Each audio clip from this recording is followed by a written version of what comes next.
Hi, everybody. Welcome to English Digest. I'm Tom. Hi, I'm Stephanie. Today we're going to continue talking about our featured work of literature for the month of November, A Tale of Two Cities by Charles Dickens.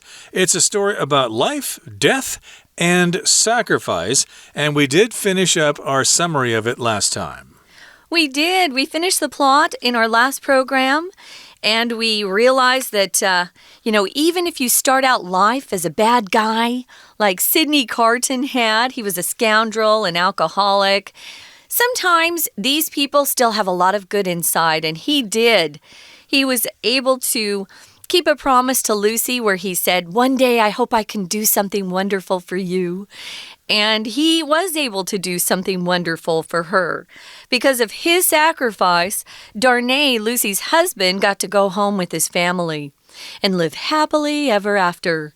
And Carton, sadly, was executed in prison. So I'm afraid he probably had to be guillotined, or they chop off their head with that machine. That was so awful. Okay, guys, let's get started by reading through today's lesson, and then we'll be back.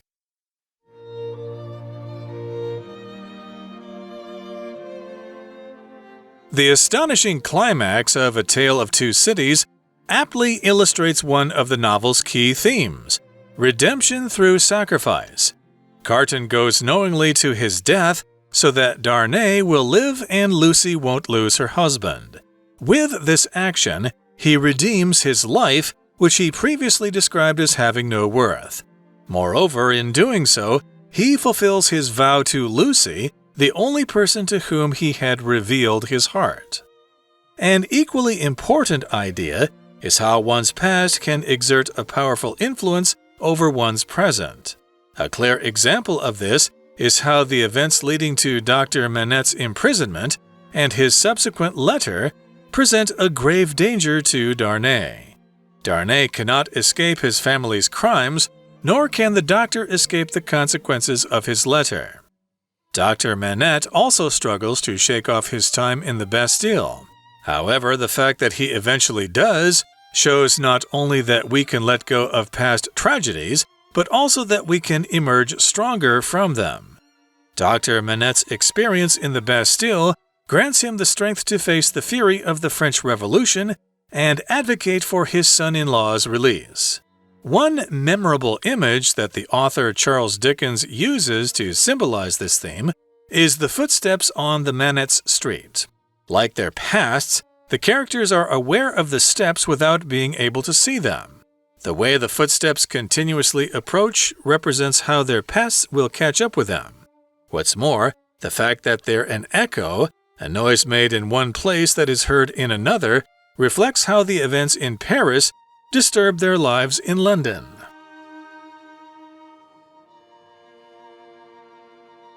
Well, it's day 3, and we're going to be talking about some of the themes and the motives in this novel.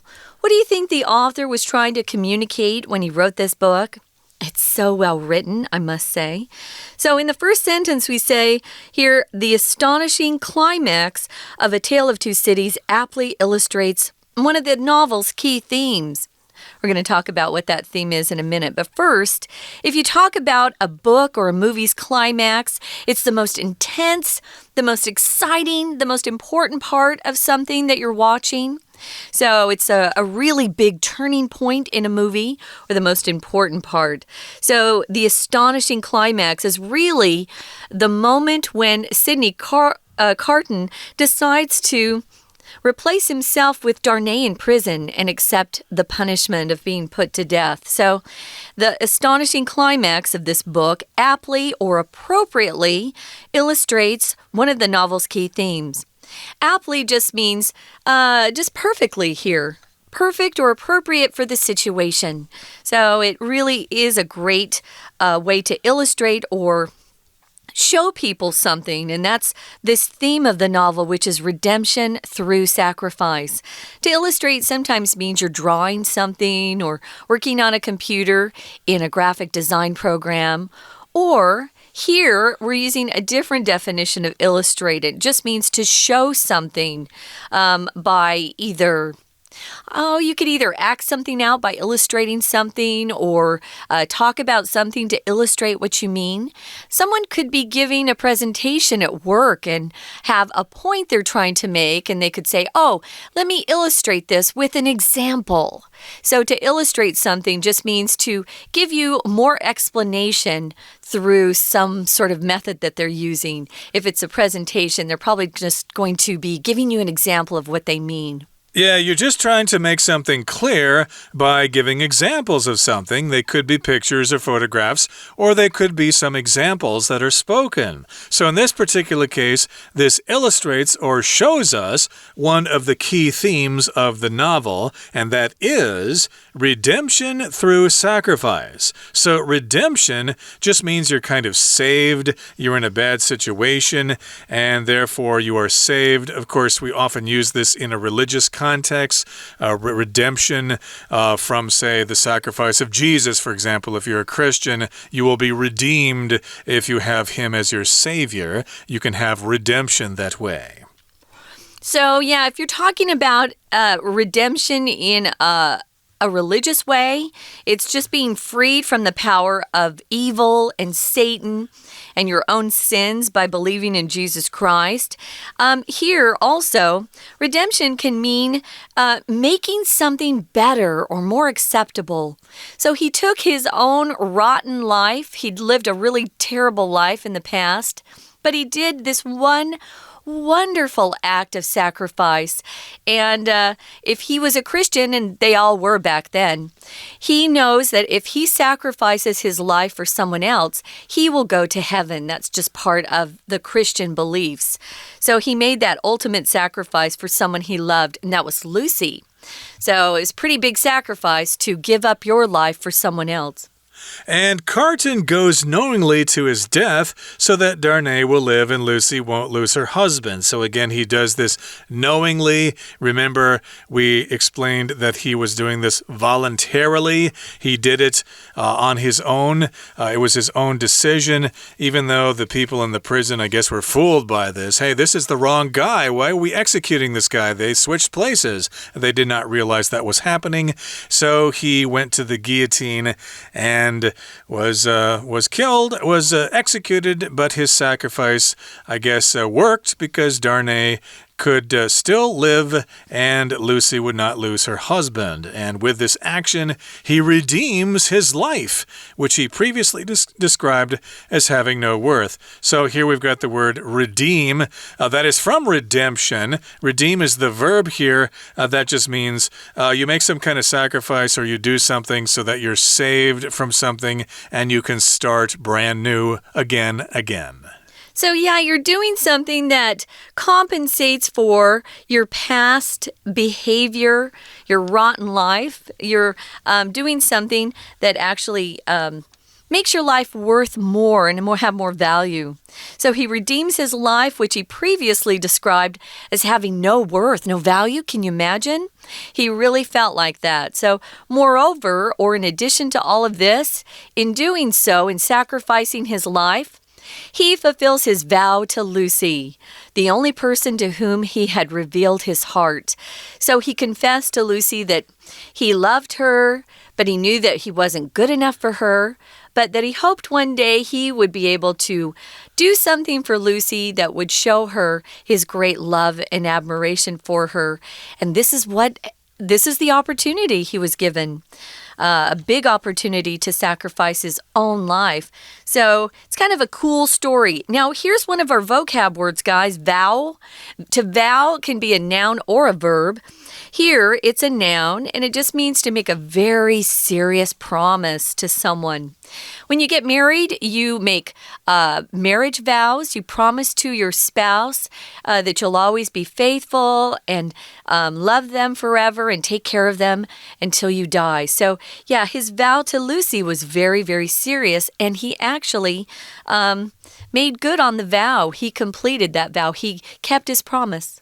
Okay, so again, that's one of the novel's key themes, redemption through sacrifice. And here in the second paragraph, we've got another theme. An equally important idea is how one's past can exert a powerful influence over one's present. So here we've got the word exert, which means it asserts itself, it can come out, it can emerge, it can reveal itself. So yes, it can exert a powerful influence. It can have a powerful influence over your life, and that's your past. And sometimes people can't escape their past because of something they did in the past or something that happened to them in the past that influences your present and it influences your future. So yes, sometimes we just have these things in the past that haunt us until the day we die. So again, exert just means you're using something like your power or influence to make something happen. You'll often see it combined with influence or power because to exert something means you really have to use something strong. So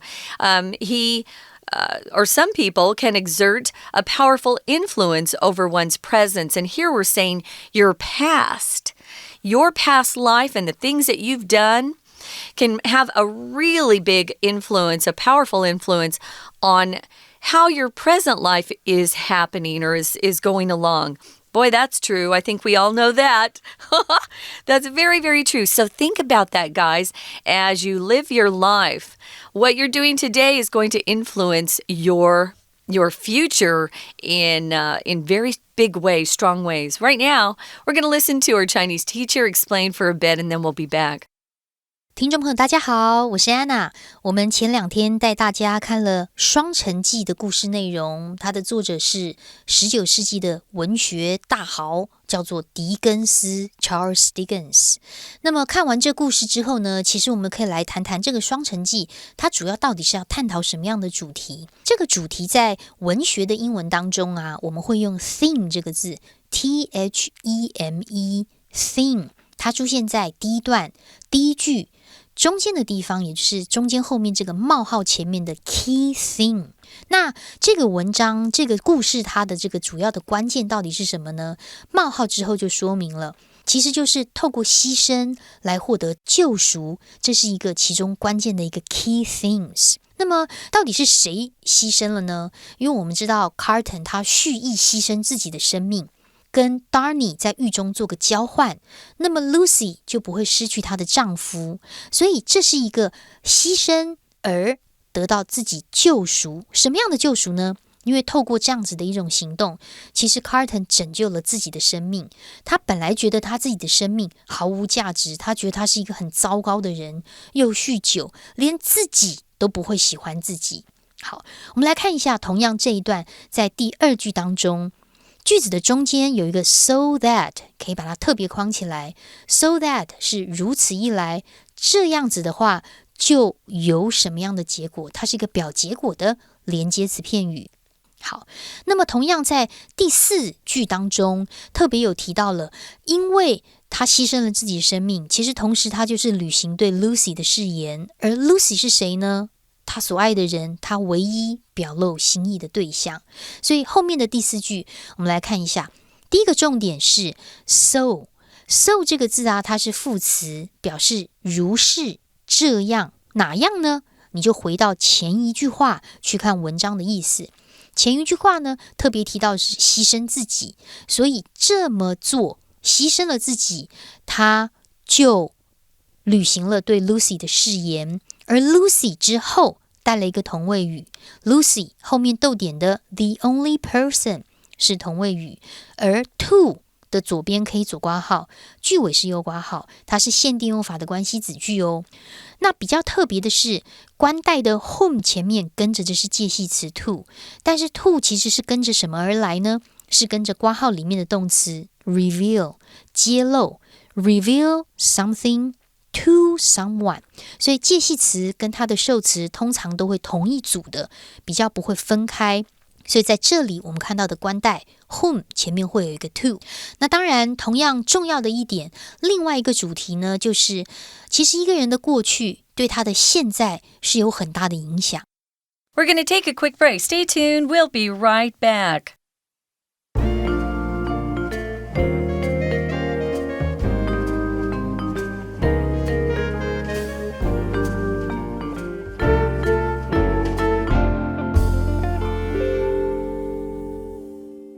Welcome back, everybody. Again, we're talking about some of the themes and ideas in our featured novel for the month of November, A Tale of Two Cities by Charles Dickens. So the first idea was redemption through sacrifice, and then the other theme in the book is how your past can exert a powerful influence over your present. So this is probably something that prisoners have to deal with all the time because they committed a crime in the past. People probably won't let them forget about it. Oh, I'm not going to be friends with you because you robbed a bank before. And so, of course, your past will haunt you all your life. So that's the other theme in this book. And a clear example of this in the book is how the events leading to Dr. Manette's imprisonment and his subsequent letter present a grave danger to Darnay. So this is something that Dr. Manette did in the past. He was imprisoned. To be imprisoned means you're put in jail, you're condemned, you are held captive, I guess you could say that. And the noun for this is imprisonment. So that's the state or condition of being in prison. Yeah, so the verb to put someone in prison, you just put an I-M in front of prison. Imprison, to put someone in prison. So yeah, he didn't do a bad thing by writing that letter. He felt like he was making clear the facts. You know, he'd seen Darnay's father and uncle do horrible things, and he wanted to write those down and to make a record of it, not knowing that one day this letter would actually come around and end up hurting his own daughter's husband, Darnay. So you never know what your actions in the past will bring about in the future. So that's one of the lessons that is in this particular novel. So a clear example again of how events in your past lead to impacting your future is when he wrote that letter. And then because of that letter, he brought grave danger to his own son-in-law. Grave means very serious. We'll often hear this word as an adjective used to describe someone's medical condition. Maybe they're in the hospital. His condition is grave. He's in grave condition, meaning it's very, very serious and he might not recover. Well, Darnay cannot escape his family's crimes. You know, they're part of his family. He wasn't guilty of the crimes, but they're connected to him because of his family. Nor can the doctor, Dr. Manette, escape the consequences of his letter. Your consequences are the things that follow some sort of action that you take. There are good consequences and bad consequences. And this, of course, is a bad consequence. So the doctor made that mistake of writing that letter, and then, of course, Darnay, he didn't do anything wrong, but the letter said the family was bad, so he has to suffer as a result of that. And Dr. Manette also struggles to shake off his time in the Bastille. Dr. Manette was in prison, and of course that can affect you. Remember, it sort of scarred him for life, and so he's affected by that. And yeah, he saw some nasty things happening in the prison there. Lots of people died, they were beaten, they were tortured and stuff like that. So, of course, that's going to affect him for the rest of his life. However, the fact that he eventually does, the fact that he eventually shakes off his time in the Bastille, the fact that he actually can do that, shows not only that we can let go of past tragedies, but also that we can emerge stronger from them. So yes, sometimes you can face your past and confront it and deal with it, and then you can get past it. The phrase we're using here is to shake off that thing that happened in the past. So yes, indeed, he shook off his time in the Bastille. He could forget about it. I'm sure he still remembers it, but he could still deal with it, and he was able to shake it off and move forward. And even when that happens, you can still emerge stronger from that situation. So to emerge means to reveal yourself, like a submarine can emerge from the sea. Then you can see it. If it surfaces, it emerges, or rocks emerge as the water goes down. But yes, indeed, you can come out of it being stronger. You can actually grow from a bad experience. You sure can. So you got to act like a dog after a bath or getting wet. They'll shake off that water off their fur, shake it off. So he struggles to shake off his time. It still kind of haunts him. However, the fact that he eventually does shows that he can let go of his past tragedy, his past history, which is horrible. And you do emerge from difficulties and trials in your life stronger if you handle them correctly. So Dr. Manette's experience in the Bastille gives or grants him the strength to face the fury of the French Revolution and advocate for his son-in-law's release. Fury, that word is used. It's a noun only, but it just means someone who has a lot of anger. It's a really violent anger, a lot of rage. Fury and rage are very similar. If someone feels furious, that's the adjective form of that. They're very, very angry. Sometimes you can get so angry you shake.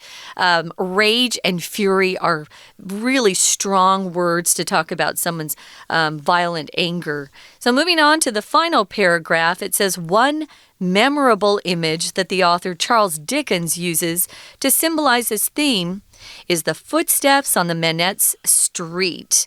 We'll talk about that in a minute. What is memorable? Something that sticks with you, stays in your memory.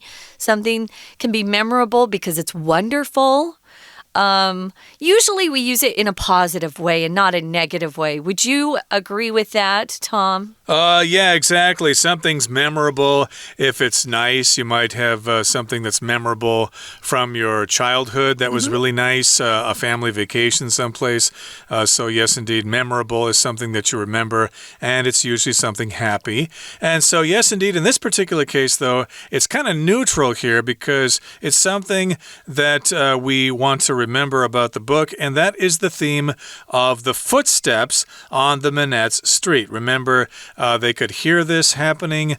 Hey, where is the sound of those footsteps coming from? I keep hearing footsteps as if someone's walking toward our house. So yes, that is a theme that is memorable. It's something that we'll remember from this book, and it's probably mentioned quite a few times in this book, and I think all of us have heard footsteps from time to time, and we wonder, hey, who's walking toward us? Who's that? And what does that mean? And you look over and you don't see anybody. Ooh, spooky. That would be very spooky. Yeah. So like their pasts, the characters are aware of the steps without being able to see them. So yeah, your past is there with you, but it's not like you can see it, correct? So the way the footsteps continuously approach or just keep coming, they don't stop, represents how their past will catch up with them. Yeah, if you aren't moving and somebody is walking behind you, eventually they're going to catch up with you. That's what happens. So that's kind of a nice image that Charles Dickens paints for the readers. What's more, the fact that they're an echo, and Tom described what that echo is, Hui-Ying, a noise made in one place that is heard in another, reflects how the events in Paris disturbed their lives in London. Yeah, even though this country is far, far away, it's impacting or disturbing their lives in London. To disturb means you're forced to change a situation that you're in, and it causes you stress or problems. Sometimes if something disturbs you, it's because it's making you upset or you feel worried. We use disturb a lot when somebody just interrupts us, right? If we're trying to study and somebody's playing their music too loudly, but that's not the definition here. The definition here means some sort of situation is disturbing your life. It's causing problems for you, and it's hard to get past that. Exactly. So, yeah, you never know what's going to bother you from the past. And like echoes, of course, the footsteps are coming, but you don't really know where they're coming from. Yeah. And so, indeed, this reflects how those events in Paris disturbed their lives in London. And hence, you have the title of the book, The Two Cities. And yeah, before I actually prepared for today's lesson, I was never really aware of what those two cities were in that novel, A Tale of Two Cities. I know Charles Dickens is from England, so I thought, okay, maybe he's referring to London and Manchester, or London and Glasgow, or something like that. But it turns out to be London and Paris. Okay, so that's it for our explanation. It's time now to listen to our Chinese teacher explain some things to us. 例如在故事当中提到很明显的例子，就是导致 Dr. Manette 他监禁的事情，以及他在监狱当中写的这封信。他的这封信呢，替他的女婿带来了很严峻的危险，因为当然你根本没有办法逃脱他本身家族的罪行，那 Dr. Manette 也没有办法否定那封信真的是他自己写的，所以一个人的过去对他的现在是有很大的影响。好，我们来看一下第二段，在第3句的地方，逗点之后出现了一个倒装句，因为逗点之后的连接词我们看到的是 nor 也不如何如何，如果在逗点之后要引导的另外一个句子第一个字居然是个否定字的话，那么整个句子就会变成倒装。这里的倒装是看起来像疑问句的倒装，我们常说疑问句就把助动词放在主词前面就可以啦，所以你看这里的倒装是逗点 Nor can the doctor do something. Do what? Escape the consequences of his letters. 好，所以呢，既然 Dr. Manette 努力的摆脱这个巴士底的经历呢，但是却没有办法逃出他自己写的那封信的后果。好，不过呢，当然他最后还是做到了这一点的事实是已经显示出，其实我们还是可以放下过去的悲剧，而且我们其实可以从这种困境当中变得更加坚强。同样在这一段的第5句当中，我们先把句子当中的 not only but also 抓出来，它连接的是2个子句哦，都作为 not only 前面动词 show 的受词，所以 show 显示出2件事情， not only that 这是第一件，到逗点之后 but also that 到最后句尾的地方。好，那么 Dr. Manette 在巴士底的这种经历呢，其实使他拥有了面对法国大革命的一种悲愤的力量，而且同时也释放了他的女婿。当然这个狄更斯啊，他用这种象征性的主题，另外一个很特别的，也就是在我们第一天我们提到的街角的那栋房子，其实它是一个 image， 它是一个意象。这个意象是什么呢？这个 Manette 街上的这些脚步声啊，其实就如同他们的过去一般，因为这些角色没有办法察觉这些脚步，又同时看到他们，而脚步声不断接近的这种方式，就表现出过去会怎么样来纠缠他们。好，所以更重要的是它是一种回音，这种回音的意思就是你在某一处发生，但是在另外一处会被听到，这也反映了当时巴黎的事件以及扰乱他们在伦敦当中的生活。好，以上就是我们的双城记，我们下次见咯，我是安娜。That's it, guys. We hope you really enjoyed hearing more about A Tale of Two Cities.I highly recommend this book, not just to find a movie version or a TV version, but to actually get a hold of a copy. It's so old that you can probably get a copy for free somewhere online. Indeed, and you can download it and read it on your device. From all of us here at English Digest, I'm Tom. I'm Stephanie. Goodbye. See ya.